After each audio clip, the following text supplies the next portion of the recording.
John Stuart Mill, 1806 to 1873.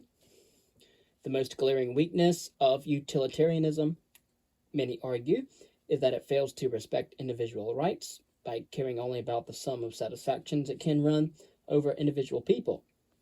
Individuals matter, but only in the sense that each person's preferences should be counted along with everyone else's. John Stuart Mill believed that these answers to utilitarianism and individualism could be answered. A generation after Jeremy Bentham, Mill tried to save utilitarianism by recasting it in a more humane, less calculating doctrine.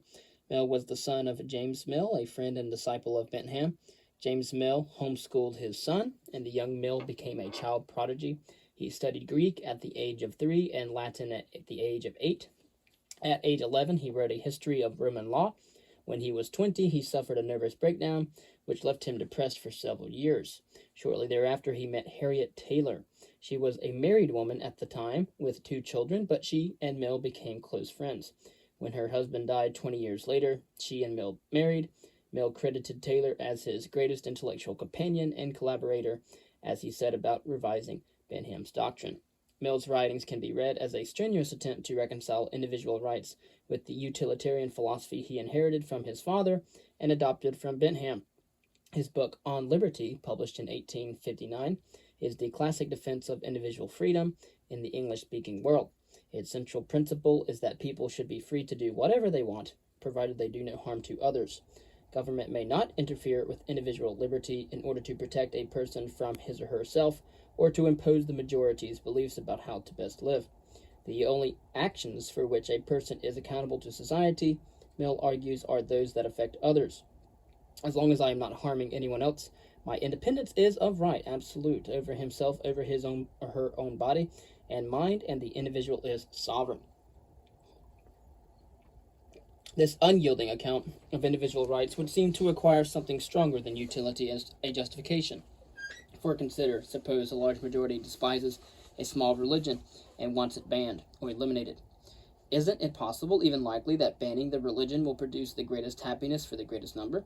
True, the banned minority would suffer unhappiness and frustration.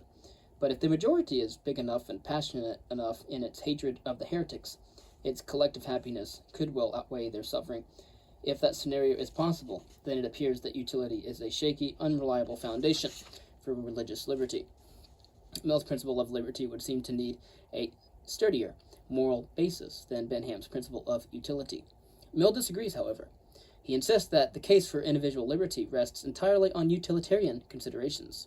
Quote, "It is proper to state that I forego any advantage which could be derived to my argument from the idea of abstract right.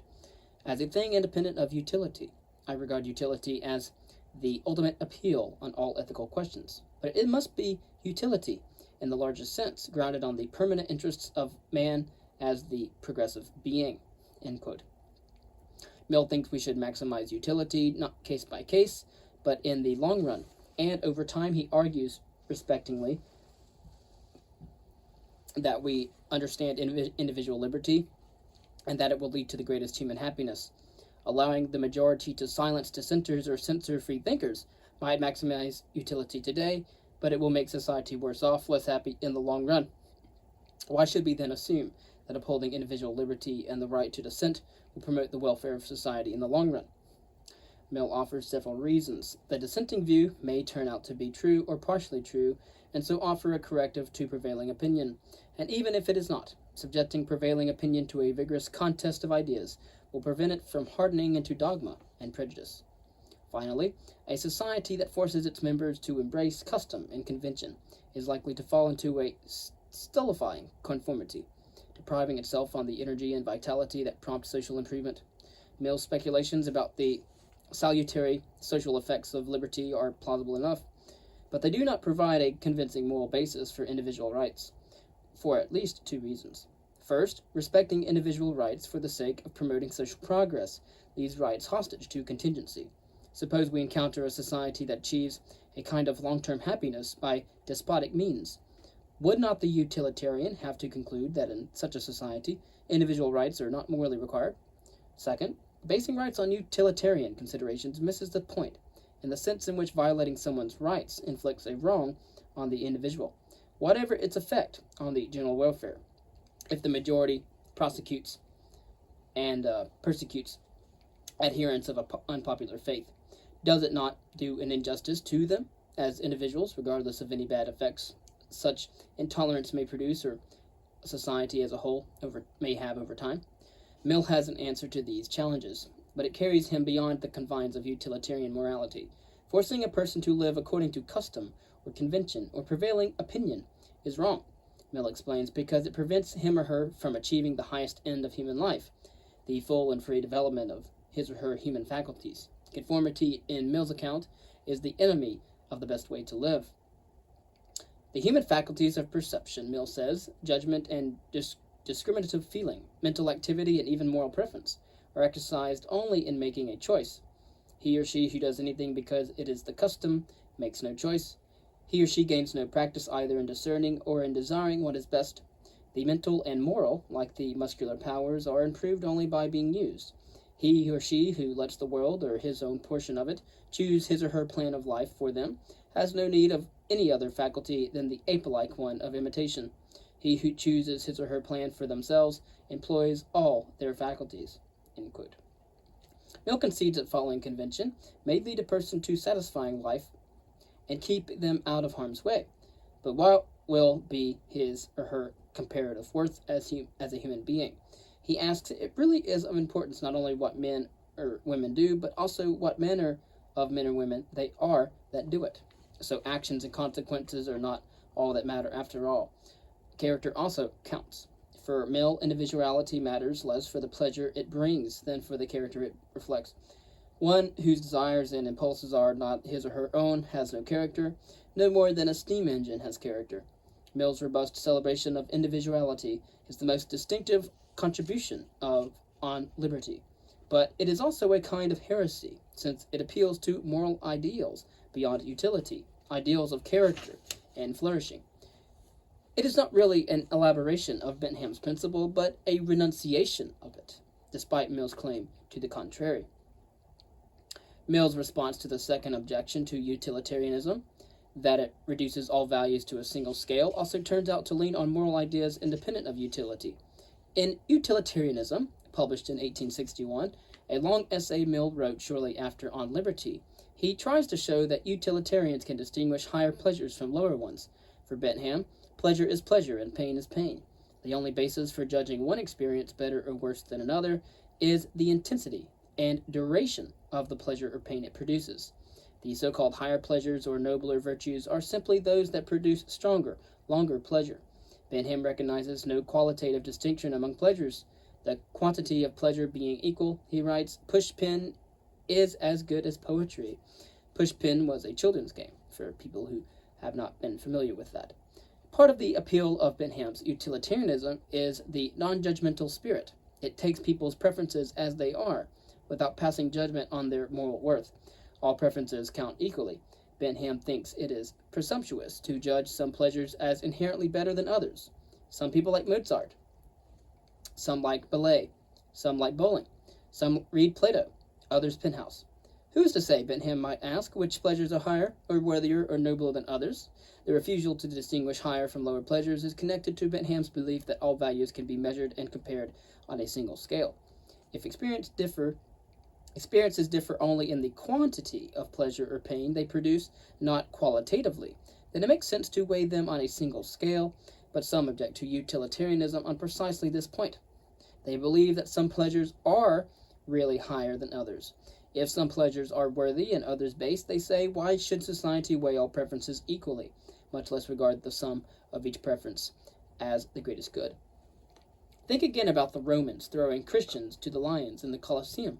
One objection to the bloody spectacle is that it violates the rights of the victims, but a further objection is that it caters to perverse pleasures rather than nobler causes. Wouldn't it be better to change those preferences than to satisfy them? It is said that the Puritans banned bear baiting, not because of the pain it caused on the bears, but because of the pleasure it gave to the onlookers. Bear baiting is no longer a popular pastime, however, but dog fighting and cockfighting hold a persistent allure, and some jurisdictions ban them. One justification for such bans is to prevent cruelty to animals. But such laws may also reflect a moral judgment that deriving pleasure from dogfights is abhorrent, something a civilized society should discourage. You don't need to be a Puritan to have some sympathy with this judgment, but in any case, Bentham would count all preferences, regardless of their worth, in determining what the law could or should be. But if more people would rather watch dogfights than view Rembrandt paintings, should society subsidize dogfight arenas rather than art museums? If certain pleasures are base and degrading, why should they have any weight at all in deciding what laws should be adopted? Mill tries to save utilitarianism from this objection. Unlike Bentham, Mill believes it is possible to distinguish between higher and lower pleasures, to assess the quality, not just the quantity or intensity of our desires, and he thinks he can make this distinction without relying on any moral ideas other than utility itself. Mill begins by pledging allegiance to the utilitarian creed. Quote, actions are right in proportion, as they tend to promote happiness, wrong as they tend to produce the reverse of happiness. By happiness is intended pleasure and the absence of pain, by unhappiness pain and the privation of pleasure. End quote. He also affirms the, quote, theory of life on which this theory of morality is grounded, namely that pleasure and freedom from pain are the only things desirable as ends, and that all desirable things are desirable either for pleasure inherent in themselves or as means to the promotion of pleasure and the prevention of pain. End quote. Despite insisting that pleasure and pain are all that matter, Mill acknowledges that some kinds of pleasure are more desirable and more valuable than others. How can we know which pleasures are qualitatively higher? Mill proposes a simple test. Quote, of two pleasures, if there be one to which all or almost all who have experience of both give a decided preference, irrespective of any feeling of moral obligation to prefer it, that is the more desirable pleasure. End quote. This test, however, has one clear advantage. It does not depart from the utilitarian idea that morality rests wholly and simply on our actual desires. Quote, the sole evidence it is possible to produce that anything is desirable is that people actually desire it. End quote. But as a way of arriving at qualitative distinctions among pleasures, his test seems to open an obvious objection. Is it not often the case that we prefer lower pleasures to higher ones? Do not we sometimes prefer lying on the sofa watching sitcoms to reading Plato or going to the opera? And is not it possible to prefer these undemanding experiences without considering them to be particularly worthwhile? Shakespeare versus The Simpsons. When I discuss Mill's account of higher pleasures with students, I try out a version of his test. I show the students 3 examples of popular entertainment: a World Wrestling Entertainment fight, a raucous spectacle in which the so-called wrestlers attack one another with folding chairs, a Hamlet soliloquy performed by a Shakespearean actor, and an excerpt from The Simpsons. I then ask 2 questions. Which of these performances did you enjoy most, find most pleasurable, and which do you think is the highest or worthiest? Invariably, The Simpsons gets the most votes as the most enjoyable, followed by Shakespeare. A few brave souls confess their fondness for the WWE, but when asked which experience they consider quantitatively highest, the students vote overwhelmingly for Shakespeare. The result of this experiment poses a challenge to Mill's test. Many students prefer watching Homer Simpson, but still think a Hamlet soliloquy offers a higher pleasure. Admittedly, some may say Shakespeare is better because they are sitting in a classroom and do not want to seem Philistine, and others, some, still argue that The Simpsons, with its subtle mix of irony, humor, and social commentary, does not rival Shakespeare's art. But if most people who have experienced both prefer watching The Simpsons, then Mill would be hard-pressed to conclude that Shakespeare is qualitatively higher. And yet Mill does not want to give up the idea that some ways of life are nobler than others, even if the people who live them are less easily satisfied. Quote, a being of higher faculties requires more to make him or her happy, is capable probably of more acute suffering than one of inferior type, but in spite of these liabilities, he or her can never really wish to sink into what he or she feels to be a lower grade of existence. End quote. Why are we unwilling to trade a life that engages our higher faculties for a life of base contentment? Mill thinks the reason has something to do with the love of liberty and personal independence, and concludes that its most appropriate appellation is a sense of dignity, which all human beings possess in one form or another. Mill concedes that occasionally under the influence of temptation, even the best of us postpone higher pleasures to lower ones. Everyone gives in to the impulse to be a couch potato once in a while, but this does not mean we do not know the difference between Rembrandt and reruns. Mill makes this point in a memorable passage, quote, "It is better to be a human being dissatisfied than a pig satisfied. Better to be Socrates dissatisfied than a fool satisfied. And if the fool or the pig are of a different opinion, it's because they only know their own side of the question." This expression of faith in the appeal of the higher human faculties is compelling, but in relying on it, Mill strays from the utilitarian premise. No longer are the de facto desires of the soul the sole basis for judging what is noble and what is base. Now the standard derives from an ideal of human dignity independent of our wants and desires. And so Mill refutes himself, for the higher pleasures are not higher because we prefer them because we recognize them as higher. We judge Hamlet as great art, not because we like it more than lesser entertainments, but because it engages our highest faculties and makes us more fully human. As with individual rights, so with higher pleasures, Mill saves utilitarianism, though, from the charge that it reduces everything to a crude calculus of pleasure and pain, but only by invoking a moral idea of human dignity and personality independent of utility itself. Of the two great proponents of utilitarianism, Mill was the more humane philosopher, while Bentham, that we have covered earlier, was the more consistent one. Bentham died in 1832 at the age of 84. But if you go to London, you can visit him today. He provided in his will that his body be preserved, embalmed, and displayed, and so he can be found at a University College, London, where he sits pensively in a glass case, dressed in his actual clothing. Shortly before he died, Bentham asked himself a question, consistent with his own philosophy. Of what use could a dead man be to the living?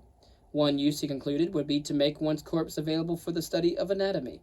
In the case of great philosophers, however, better yet to preserve one's physical presence in order to inspire future generations of thinkers. Bentham put himself in this second category. In fact, modesty was not one of Bentham's obvious character traits.